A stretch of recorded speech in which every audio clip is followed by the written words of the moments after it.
जय सिया राम सभी को। रामचरितमानस बालकांड दोहा संख्या 180। कुमुक अकंपन कुल सरद, धूम केतु अतिकाय, एक एक जग जीत सक, ऐसे सुभट निकाय। ऐसे ऐसे योद्धा हैं, कुछ योद्धाओं के नाम गोस्वामी जी ने इसमें दिए और उनकी विशेषता बता रहे हैं कि एक एक योद्धा ऐसा है जो युद्ध में जग को जीत सकता है। जो अगली चौपाई है, काम रूप जानहि सब माया, सपने हूँ जिनके धर्म न दाय। अब ये जो यहाँ से चौपाइयां हैं वो उन लोगों के लिए विशेष कर हैं जिन लोगों को लगता है कि रावण बहुत ज्ञानी था, उसके साथ बहुत बड़ा अन्याय हो गया। उसने एक ऐसा क्या किया, एक शूर्पणखा अपनी बहन का प्रतिशोध ही तो लिया भाई, उसके साथ भी तो बुरा किया गया, तो उसने उसी के रिएक्शन में उनकी पत्नी को हर लिया, स्त्री के साथ वहां पे अन्याय हुआ तो उसने स्त्री के साथ अन्याय किया। तो यहाँ पर जो रावण के आचरण बताए जा रहे हैं वो बहुत समझने लायक हैं। तो तुलसीदास जी काम रूप शब्द का प्रयोग कर रहे हैं। तो अगर आप लोगों को लगता हो कि जो हमने बात बताई थी वो हमारा कोई बहुत बड़ा ज्ञान था या शोध कार्य था, ऐसा कुछ नहीं है। उन्होंने साफ साफ लिखा है कि लोभ के कारण उसकी परिणति किस में हो गई, काम रूप में हो गई। लोभ हमारी कामना के कारण ही पैदा होता है, और जब हम लोभ के वशीभूत होकर कोई कामना करते हैं तो हम ही काम रूप हो जाते हैं, कामनाओं का स्वरूप हो जाते हैं। हमारी इच्छा इच्छा इच्छा, अब उन इच्छाओं की पूर्ति के लिए आचरण उसका देखने लायक है। काम रूप जानहि सब माया, सपने हूँ जिन के धर्म न दाया। ऐसे काम रूप थे कौन, उसके सारा परिवार, स्वयं, उसके भाई, उसके पुत्र, उसकी प्रजा, उसके सेनानी, उसके योद्धा, सब, तो सब कामरूप थे और जिनको स्वप्न में भी धर्म और दया से कोई सरोकार नहीं था। दसमुख बैठे सभा, एक बार देखी अमितापन परिवारा। एक बार रावण अपनी भरी सभा में बैठा हुआ था और भर भर नेत्रों से अपने इस परिवार को देख रहा था। देख अमित आपन परिवार, जो इस तरह से था कि जिसकी कोई मिटाने वाला नहीं था, अमित था, आर पार नहीं था जिसका। सुत समूह जन परिजन नाती, गनय को पार निशाचर जाति। उसके पुत्रों का समूह, उसके लोग, उसके परिवार के लोग और नाती, पीढ़ी दर पीढ़ी जो उसका परिवार बढ़ गया था, गनय को पार, कौन गिन के पार पा सकता था, और सब जाति से निशाचर। यहाँ पर देखिए उसको, उसकी जाति जो बताई जा रही है, राक्षस नहीं और दैत्य नहीं, असुर नहीं। जबकि हम लोगों ने कल दैत्य और राक्षस के बारे में समझा। असुर का जो अर्थ है वो सुरा के पान करने से और न पान कर सकने की जो योग्यता थी उसके आधार पर सुर और असुर कहे गए थे। आज के संदर्भ में अगर हम समझें तो जो प्रकृति की लय में लय मिला के अपना जीवन यापन करे वो सुर है। हम प्रकृति का उपयोग करे बिना जीवन जीने का सोच नहीं सकते, सब कुछ हमें प्रकृति ही देती है और उसी प्रकृति को हम अनेक देवों के नाम पर मानते हैं, पूजते हैं। ये हमारी कृतज्ञता का भाव है कि अगर हम जल ले रहे हैं तो हम वरुण देव को कृतज्ञता प्रकट करते हैं, यदि हम ऊष्मा ले रहे हैं तो हम अग्नि देव को कृतज्ञता प्रकट करते हैं। इससे आप समझ सकते हैं कि हम, इसका तात्पर्य क्या है कि हम इतने सारे देवों को पूजते हैं, हम सभी के प्रति अपनी कृतज्ञता प्रकट करते हैं। और निशाचर जाति कह रहे हैं तुलसीदास जी यहाँ पर। हाँ, तो सुर वो कहलाते हैं जो प्रकृति के सुर में लय, उसके सुर को न बिगाड़े, अपनी लय और उसकी लय में एकात्मकता बनाए रखें। असुर जो दूसरे का सुर बिगाड़ दे। यानी प्रकृति के साथ कोई सामंजस्य ना बैठाए, कोई तादात्म्य ना बैठाए, वही असुर है। अभी बहुत सरलता से आगे शंकर भगवान इस बात को समझा देंगे। तो कहते हैं, वो इसीलिए बता रहे हैं कि वो निशाचर जाति के हैं, यानी अज्ञानता के आचरण को करने वाले हैं। इसके पहले हम आप लोगों को बता दें कि जो बुद्धि होती है, बुद्धि का ही काम है हमें चीजों के बारे में समझाना, बताना। और वेद के द्वारा सब बताया जाएगा अभी आगे कि वेदों के विपरीत कार्य करता है। तो वेद क्या है, विद्या क्या है, अविद्या क्या है, बुद्धि क्या है। वही प्रक्रिया जो वेद से ज्ञान प्राप्त करती है वो विद्या कहलाती है। वह विद्या जो हमें तत्व ज्ञान को यानी सत्य को बतलाए वो विद्या कहलाती है। तो जब बुद्धि विद्या के वशीभूत में होती है तो वो वेद की ओर बढ़ती है, यानी सत्य की ओर बढ़ती है। और अविद्या क्या होती है, जो असत्य को सत्य दिखलाने लगे, तब अविद्या के प्रभाव में हो जाती है बुद्धि, और वह झूठ को सच मानने लगती है। आगे कहते हैं तुलसीदास जी की सेन बिलो की सहज अभिमानी, अपनी सेना को देखकर सहज रूप से, हमने कल बताया था कि जो वृत्ति होती है आप उसमें लगे रहिए तो वही हमारी प्रवृत्ति बन जाती है, फिर हमारा स्वभाव हो जाता है। हमको फिर अहिंसा हिंसा करना, मार काट करना वो हमारे लिए बहुत सहज हो जाता है। तो घमंड करना भी उसके लिए सहज हो गया, क्योंकि रोज ही देख रहा है वो अपना बल, अपना परिवार जो अत्याचार कर करके सुख भोग रहे हैं। तो सेन बिलो की सहज अभिमानी, सहज रूप से अभिमानी रावण अपनी सेना को देखता है और बोला वचन क्रोध मद सानी। क्रोध और मद से, बल के घमंड के नशे में चूर होकर के क्रोध के साथ बोलता है, सान के उसमें बोलता है, सुनहु सकल रजनीचर जूठा, हमरे बैरी विबुध बरूठा। हे रजनीचरों के के समूह सुनिए, हमारे जो शत्रु हैं वह देवताओं के समूह हैं। अब वही सुर और असुर की बात होने लगी जो हमने अभी बताया। ते सन्मुख नहीं करही लड़ाई, देख सबल रिपु जाहि पराई। वे सामने आकर के लड़ाई नहीं करते हैं, प्रकृति कभी भी सामने आकर के लड़ाई नहीं करती। तो वो सामने आके लड़ाई नहीं करते। यहाँ पर हम मानव को भी कल्पना करके जो बातें हमने कल कही थी, अगर उसको ध्यान में रखते हो आप लोग समझेंगे तो और भी बहुत सारी चीजें स्पष्ट हो जाएंगी।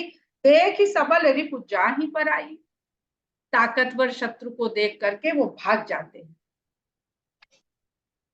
तेन कर मरण एक विधि होई, कहूं बुझाई सुनहु अब सोई।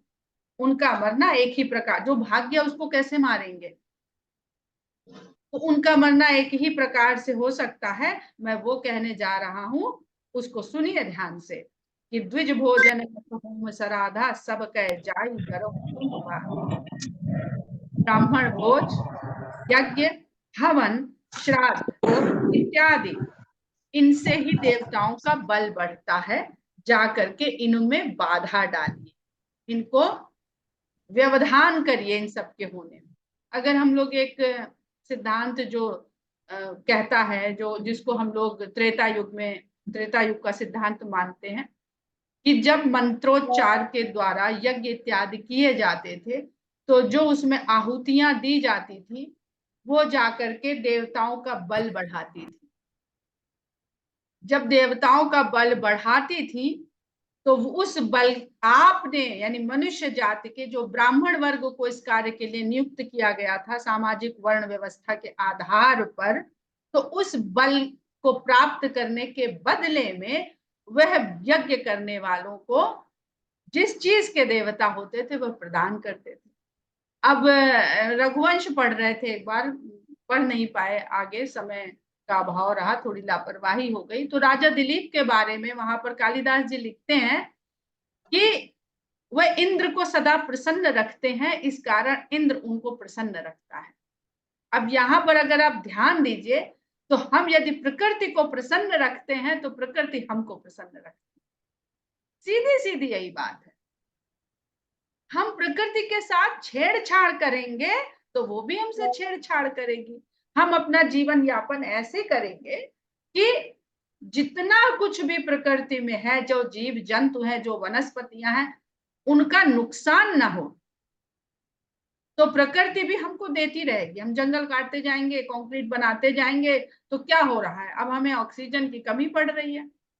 जो पेड़ मुफ्त में पूरे धरती पे व्याप्त है, आज क्यों हमको एक सिलेंडर खरीदना पड़ता?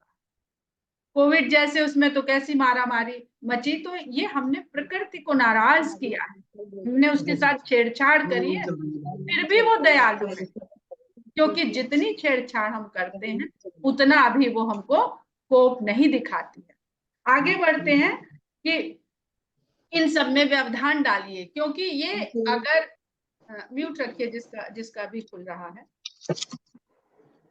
ये सभी वह कार्य हैं जो देवताओं के बल को बढ़ाने वाले। अब श्राद्ध क्या है? श्रद्धा को प्रकट करना है। ये सब कृतज्ञता के ही भाव हैं। और यज्ञ के साथ साथ उन्होंने होम लिखा है। पहले भी हमने बहुत ज्यादा आपका डिस्टर्बेंस।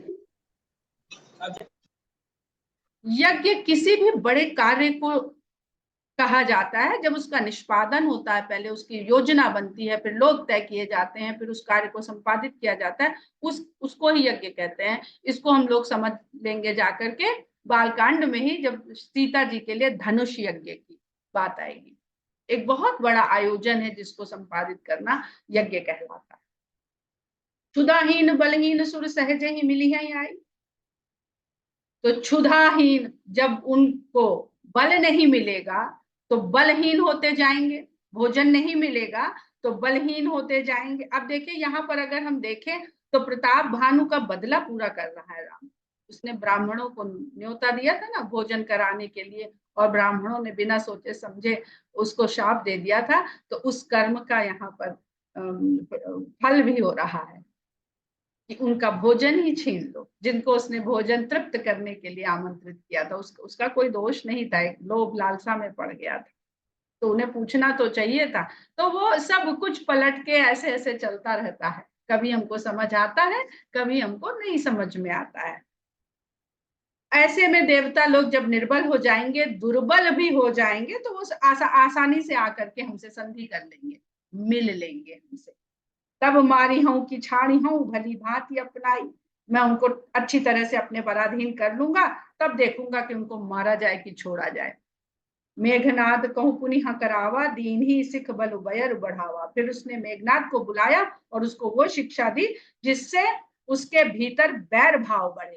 उसके बल बहुत, उसके बल है, बलशाली है, तो वैर भाव को बढ़ाने वाली उसने अपने पुत्र को शिक्षा दी। माता पिता का कितना बड़ा रोल होता है किसी बच्चे के जीवन के उद्देश्य को निर्धारित करने में, ये यहाँ पर ये सिखाया बताया जा रहा है।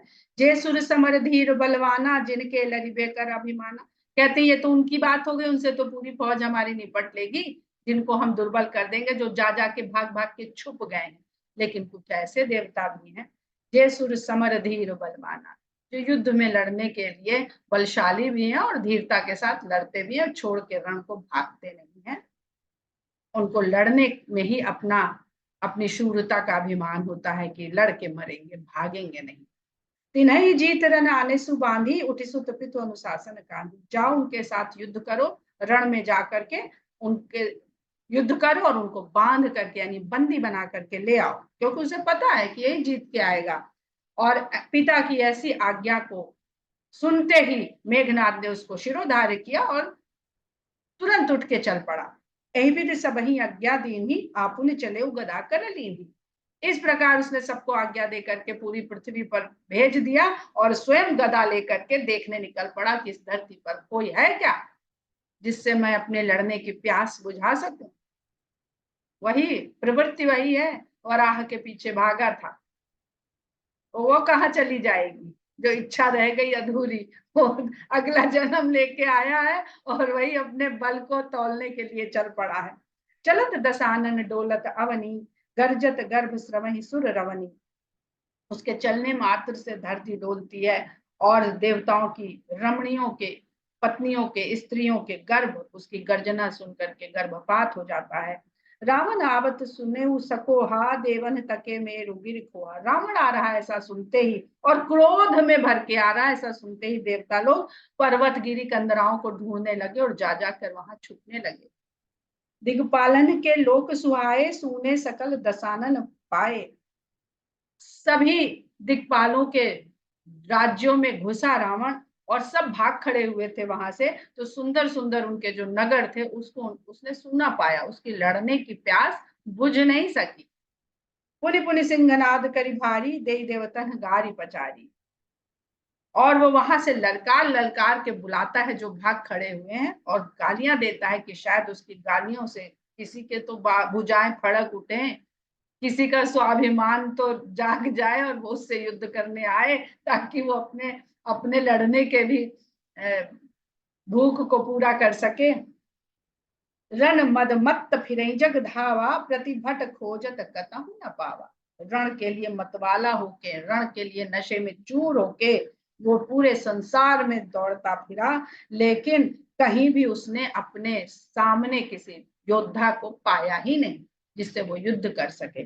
रवि शशि पवन वरुण धनधारी अग्निकाल जम सब अधिकारी। अब जो देवताओं की बात हो रही थी अभी पीछे, उनके नाम लिखते हैं तुलसीदास जी और कहते हैं सूर्य, चंद्रमा, पवन, जल, कुबेर धन को धारण करने वाले, कुबेर, अग्नि, काल, यम, ये सब जो देवता थे इन सब के अधिकारी यानी इनका संचालन करने वाली जो शक्तियां थी। किन्नर सिद्ध मनुज सुरनागा। अब ये वहां पर रहने वाले भांति भांति की जाति के लोग हैं। किन्नर, सिद्ध मनुष्य, मनुष्य, देवता और नाग जाति के लोग हठ सबही के पंथ ही लागा। जबरदस्ती हठ पूर्वक उन सबके पीछे पड़ गया। जो नहीं लड़ना चाह रहा था, कोई मिल नहीं रहा था, तो साधारण आदमी जो अपनी जिंदगी जी रहा है, भाई आम आदमी रोजगार कर रहा है, अपना खेती बाड़ी कर रहा है, कुछ कर रहा है, तो उनके पीछे पड़ गया क्योंकि उसकी तो लड़ाई चढ़ गई थी, लड़ाई का नशा चढ़ गया था। ब्रह्म सृष्टि जहां लगी तनुधारी दसमुख बस बढ़ती नर नारी। ब्रह्मा जी की बनाई हुई इस सृष्टि में जहां तक शरीर को धारण करने वाले लोग रहते थे, सब जगह सभी जगह के स्त्री और पुरुषों को रावण ने अपने अधीन कर लिया, अपने वश में कर लिया। आय सुकर ही सकल भय भीता ना वही आय नित चरण विनीता। भय के कारण सब उसकी आज्ञा के अनुसार चलने लगे और रोज विनम्र होके उसके आगे शीश झुकाने लगे। नवहि आई नित चरण विनीता। तो आदमी दो ही तरह से किसी के आगे झुकता है, या तो डर के मारे और या श्रद्धा के मारे। तो रावण के आगे क्यों झुक रहे हैं सब? भय के कारण। भुजबल विश्व बस्य करी राखे सिको न सुतंत्र मंडलीक मनि रावण राज करे निज मंत्र। अपनी भुजाओं के बल से उसने पूरे विश्व को अपने वश में कर लिया, अपने अधीन कर लिया और पूरे विश्व में कोई भी स्वतंत्र नहीं रह गया। अब ये दोहा पढ़िए और उसके बाद सोचिए कि जो पीछे हम लोगों ने पढ़ा था मैना जी के द्वारा कि कत विधि सृजी नारी जग माही पराधीन सपने सुख नारी, वो बात। और भुजबल विश्व बस्य करी राखे सिको न सुतंत्र। तो बेशक वो चौपाई स्त्री के लिए कहती हुई प्रतीत हो रही हैं मैना जी, लेकिन अगर हम विस्तृत भाव से देखें तो ये उन सब के लिए है जो स्वतंत्रता को अपनी खो चुके। मंडलीक मणि रावण राज करे निज मन। सभी मंडलों के राजाओं का एक शिरोमणि राजा रावण हो गया और वो अपनी मंत्रणा के अनुसार पूरे विश्व को संचालन कर रहा है। देव जच्छ गंधर्व नर किन्नर नाग कुमारी जीती बरी निज बाहुबल बहु सुंदर बर नारी। अब प्रताप भानु की तो यही इच्छा थी कि कोई शत्रु ना रह जाए, तो वो भी इच्छा पूरी हो गई। इस जन्म में कोई शत्रु नहीं रह गया और वर्षों बीते जा रहे हैं, उसको कोई मारने वाला भी नहीं है, एक छत्र राज्य करता भोगता चला जा रहा है। पर उस लोभ की परिणति क्या हुई कि वो उसने धर्म का मार्ग त्याग किया।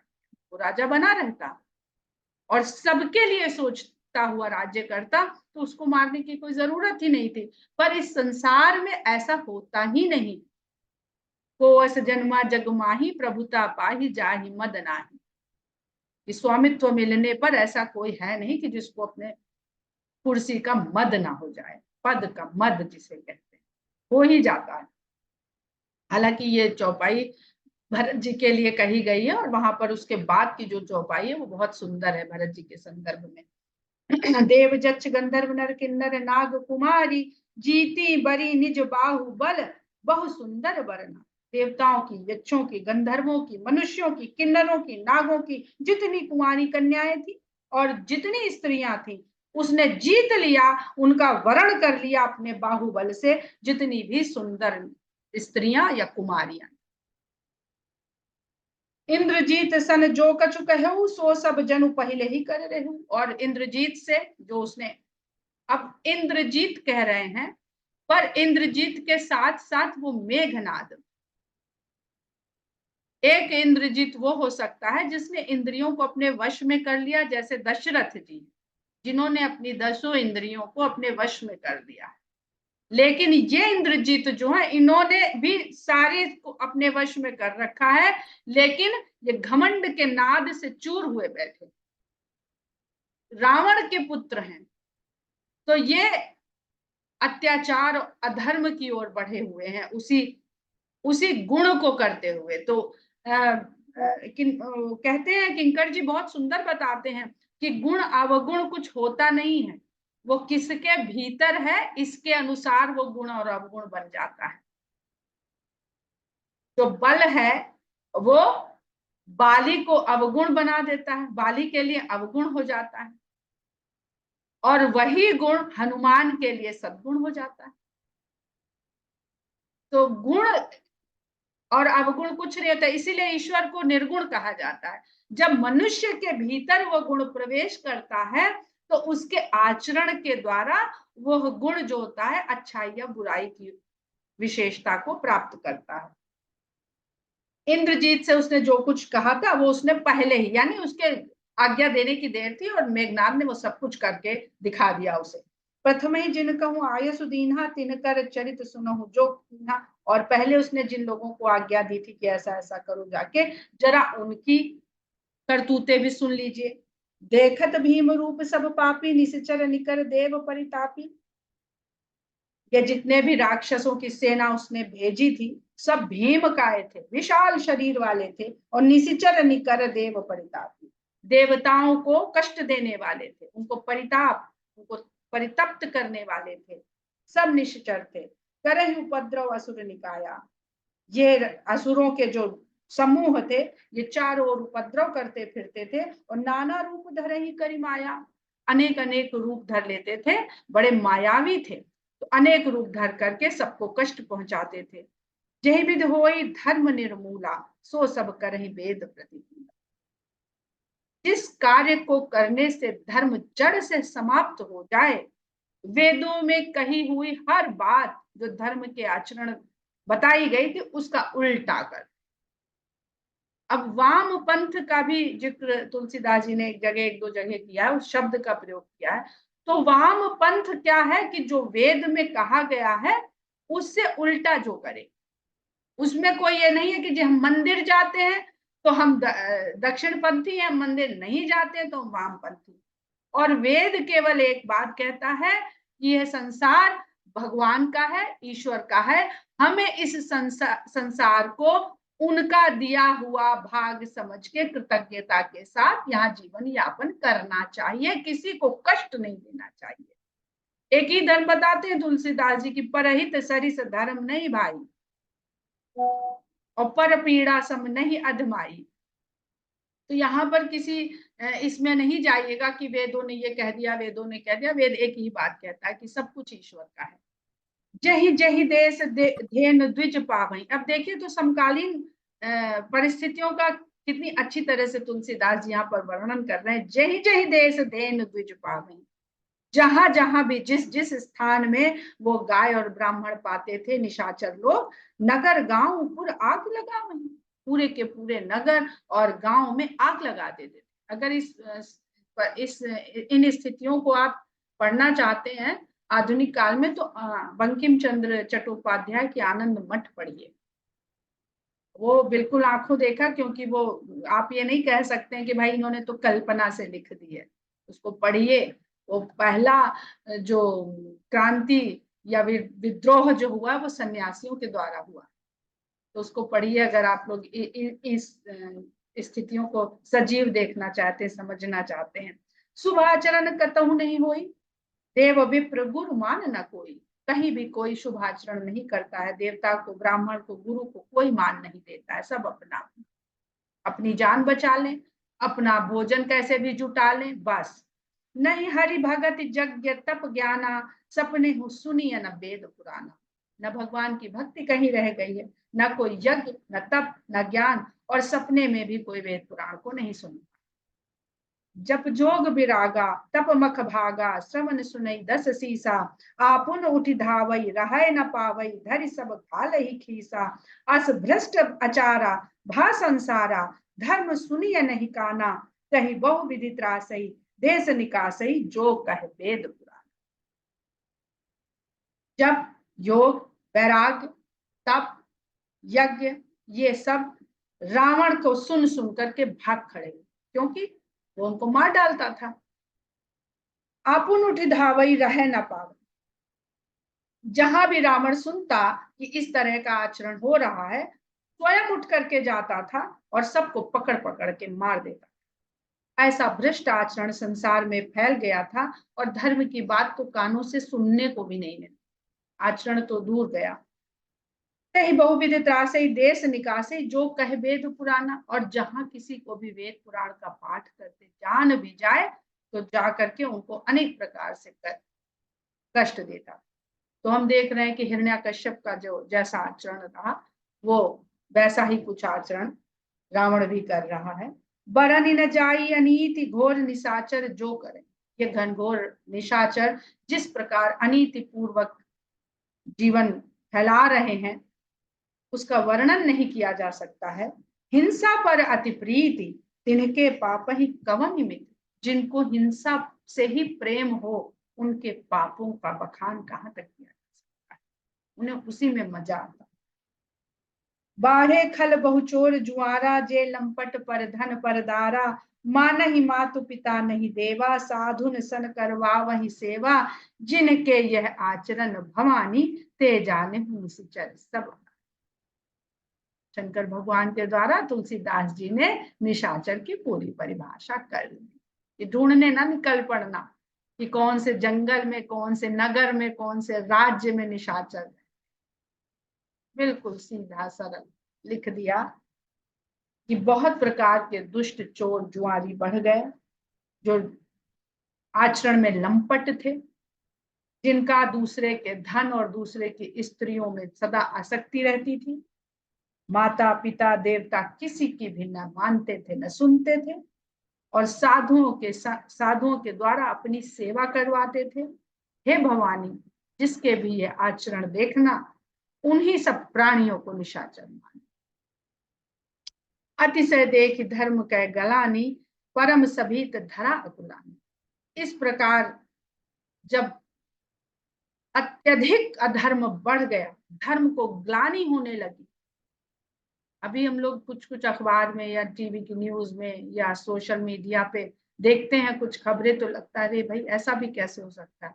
अभी कहीं बैठे हुए थे तो लोगों ने बताया कि एक माँ ने अपने 4 साल के बेटे की गला घोंट के हत्या कर दी। तो ये सब धर्म की ग्लानि ही तो है कि धर्म ही मुंह छुपा ले। तो भय के कारण धरती अकुला उठी। अब धरती अकुला उठी यानी धरती पे जो रहने वाले लोग हैं वो कितने व्याकुल हो गए, तो पूरी धरती अकुला उठी। गिरि सरि सिंधु भार, नहीं मोही जस मोहि गरु एक पर। बहुत सुंदर चौपाई। धरती कहती है कि मुझे पर्वत का, नदियों का, सागर का कोई भार, मुझे भार नहीं लगता है, जैसा भार मुझे एक परद्रोही का भार लगता है, यानी जो दूसरों से द्रोह रखने वाला। और यहाँ तो परद्रोहियों की जमात खड़ी हो गई है। सकल धर्म देखई विपरीता, कही न सकई रावण भय भीता। सारे धर्मों को विपरीत देख रही है। मनुष्य के धर्म क्या है? मनुष्य कहते हैं ना, धर्म का अर्थ होता है जो धारण करा जा सके। तो इसलिए सबके धर्म भिन्न भिन्न होते हैं। राजा का धर्म है कि प्रजा की सेवा करे, सैनिक का धर्म है कि राजाज्ञा से युद्ध करे, वैद्य का धर्म है कि लोगों के स्वास्थ्य के लिए कार्य करे, कुम्हार का धर्म है कि वो मिट्टी से बर्तन बनाए और लोगों को उपलब्ध कराए, इंजीनियर का धर्म है कि वह जितने भी अभियांत्रिक कार्य हैं, नगर, पुल, बिल्डिंग, सड़क, इनका निर्माण करे, विद्यार्थी का धर्म है कि वो सब कुछ त्याग कर भोग विलास त्याग करके अध्ययन करे, अध्यापक का धर्म है कि वो लालच, पैसा, ये सब का लोभ त्याग करके शिक्षा देने का कार्य करे। तो ये सब धर्म जो है विपरीत चल रहे हैं। धर्म वो नहीं है जिसका स्वरूप बन गया है। लेकिन रावण के भय से कोई कह नहीं पाता है।